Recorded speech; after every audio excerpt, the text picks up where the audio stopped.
কল্পনা করুন তো, 1000 ফুট উঁচুতে উঠছে বিমান, আর ঠিক সেই মুহূর্তে পৃথিবীর আলো দেখলো এক নতুন প্রাণ। এমনই এক রোমাঞ্চকর ও বিস্ময়কর ঘটনার সাক্ষী হলো ক্যারিবিয়ান এয়ারলাইন্সের একটি ফ্লাইট।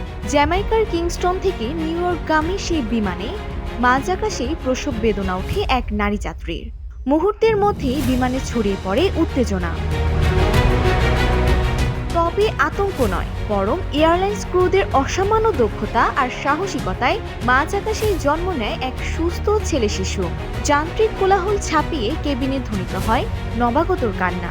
গত 4 এপ্রিলের এই ঘটনায় নিউ ইয়র্কের জন এফ কেনেডির বিমানবন্দরে অবতরণের পর মা ও শিশুকে দ্রুত উদ্ধার করে মেডিকেল টিম। বর্তমানে তারা দুজনেই সুস্থ আছেন। এই আনন্দঘন সংবাদের ভেতরেই তৈরি হয়েছে এক আইনি জটিলতা। শিশুটি আসলে কোন দেশের নাগরিক? এই প্রশ্নই এখন বড় হয়ে দাঁড়িয়েছে।